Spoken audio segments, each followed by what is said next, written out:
Aujourd'hui, nous allons vivre une expérience révolutionnaire. Je vais vous montrer comment j'ai créé un jeu Tetris incroyable sans même être développeur, grâce à l'intelligence artificielle ChatGPT d'OpenAI et surtout la version GPT-4.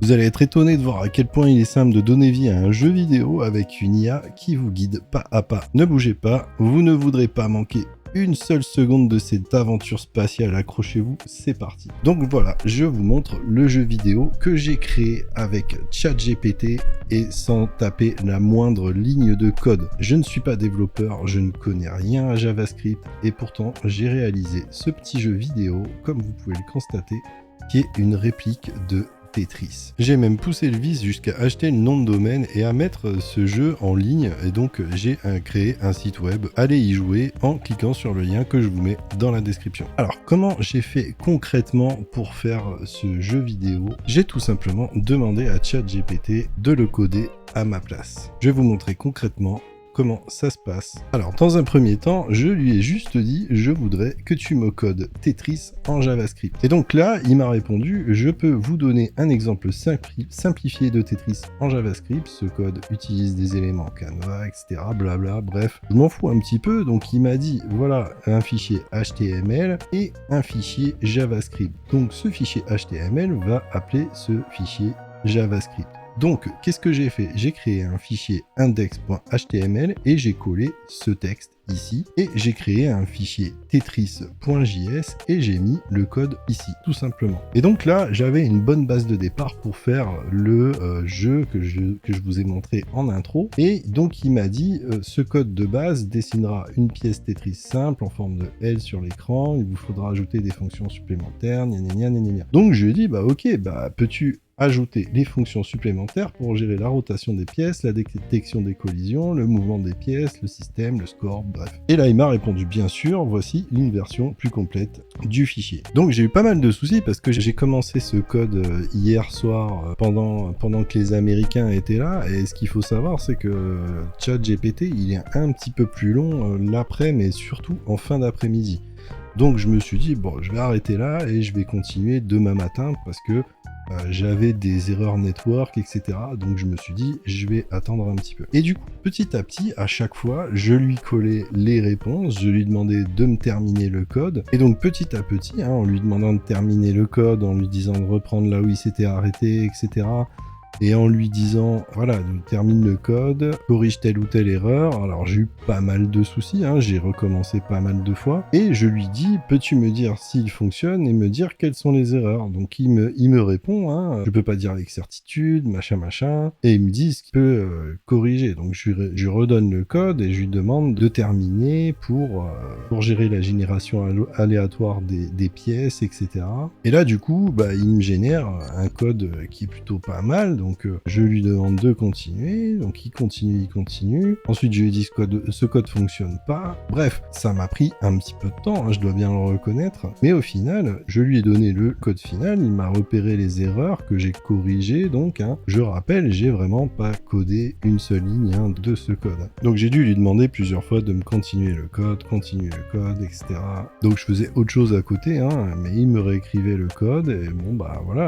À un moment donné, il m'a dit le code semble fonctionnel, cependant il y a des erreurs mineures, la fonction rotate, machin, donc il m'a corrigé tout ça. Donc au final, toute la partie debug, etc., j'ai dû juste lui coller plusieurs fois le code pour qu'il me corrige tout ça, pour qu'à la fin il me dise le code semble fonctionnel. Donc qu'est-ce que j'ai fait? Je l'ai mis sur un de mes serveurs, je vais vous montrer. Donc moi j'ai un serveur en ligne où j'héberge des sites web, j'ai un cPanel, etc. Mais vous pouvez tout à fait le faire en local, en installant sur votre PC un serveur WAMP ou XAMPP. Et donc j'ai collé d'un côté mon fichier HTML qui est ici, et de l'autre côté j'ai collé mon fichier JavaScript qui est ici, donc tetris.js et index.html.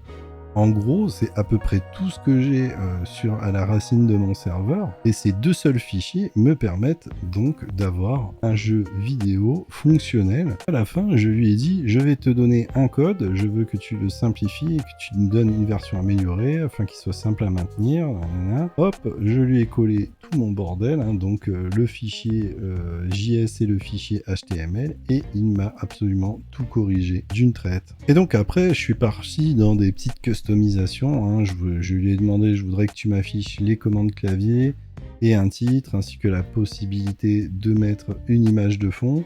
Donc voilà, je lui ai demandé aussi de m'aider à trouver un nom de domaine qui m'a mis une image de fond. Ensuite, je suis passé à une vidéo. Ensuite, je lui ai demandé que le jeu soit adapté au mobile. Donc, il m'a fait toute l'optimisation pour que ça soit adapté au mobile. Donc voilà, j'ai dû remplacer des lignes. J'avais un problème, ça s'affichait trop gros. Donc, il m'a corrigé toutes ces erreurs. Et il m'a identifié des erreurs dans le CSS. Hein. Donc tout ça, ça a été corrigé assez simplement, hein, en remplaçant, parce qu'il vous explique quelles sont les lignes à remplacer, quelles sont les lignes à conserver. Voilà, donc là je lui demande de pouvoir scroller. Je lui explique qu'il n'est pas possible de jouer sur mobile en mode tactile. Là il m'a ajouté les fonctions JavaScript pour que ce soit tactile. Je lui dis cela ne fonctionne pas très bien pour faire la rotation des pièces. Il m'a donné un code adapté que j'ai rajouté du coup dans mon code existant. Ensuite je lui ai demandé que l'on puisse jouer avec la souris, et donc il m'a rajouté la prise en charge de la souris. Donc vraiment, j'ai rien codé, j'ai juste fait des copier-coller. Et là, il me fait même des suggestions en me disant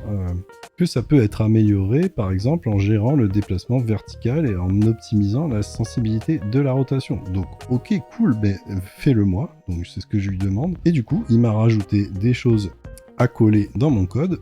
Là, je voulais faire la rotation des pièces avec la souris. Il m'a rajouté des petits bouts de code. Je lui renvoie tout le code pour qu'il me le corrige, pour voir que tout est OK.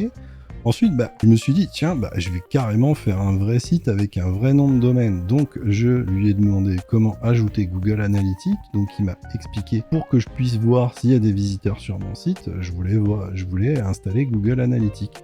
Et il m'explique comment installer Google Analytics, donc c'est ce que j'ai fait. Ensuite, je lui ai dit, je voudrais optimiser pour le SEO, donc il m'a donné les métadescriptions, les métalangues, etc. Donc tout ça, c'est juste des copier-coller que j'ai ajouté dans mon code HTML. Ensuite, je lui ai dit, je voudrais faire apparaître mes réseaux sociaux, YouTube, Facebook, TikTok et Instagram avec les icônes sous le titre, et il m'a expliqué comment faire tout cela. Et donc, le résultat, c'est ce que je vous ai montré au début. C'est ce magnifique site web, hein, avec une vidéo que j'ai fait, une vidéo en arrière-plan, hein, que j'ai tout simplement récupérée sur Canva, canva.com. Hein, et puis donc, j'ai mon titre, mes réseaux sociaux ici. Hein, donc, il y a juste à cliquer.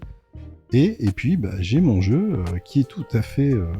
ma foi, tout à fait jouable, hein, avec le clavier ou avec la souris, et il fonctionne également sur mobile. Hein. Je vous invite à tester sur mobile si vous le souhaitez. C'est vraiment en fait tout à fait jouable. Limite, je sais pas si vous avez déjà joué à Tetris, mais c'est limite addictif quoi. Donc voilà mon petit jeu Tetris fait par ChatGPT sans avoir tapé la moindre ligne de code. Il est optimisé pour le SEO. Hein. Bon, évidemment, c'est pas incroyable, on peut toujours faire mieux, mais je dirais à peine 3 heures de travail, même pas, 2 heures et demie peut-être, j'ai réalisé ce petit site complètement, presque gratuitement, j'ai envie de dire, parce que bon, j'ai acheté un nom de domaine pour l'héberger, mais vous n'êtes pas du tout obligé de faire ça, quoi. Hein. Vous pouvez très bien l'installer en local, hein, avec Xampp, WAMP ou des trucs, des logiciels qui permettent d'avoir un serveur web installé en local, et vous pouvez faire exactement la même chose. Mais bon, j'espère que ça vous donne des idées de choses à faire avec ChatGPT. Voilà, moi je m'amuse bien avec mon petit site. Hein. On peut voir que le score augmente ici,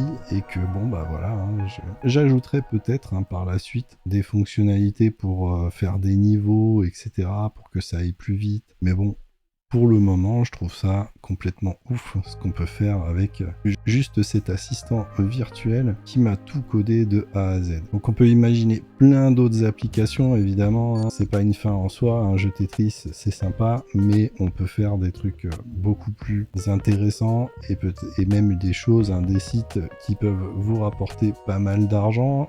Moi j'ai pas mal d'autres idées de sites à développer du coup, parce que je me suis rendu compte qu'en quelques heures, sans la moindre assistance d'un développeur, j'ai pu faire ce genre de truc. Alors j'ose imaginer qu'il est possible de monter des vrais business sans avoir besoin de développeurs et en totale autonomie.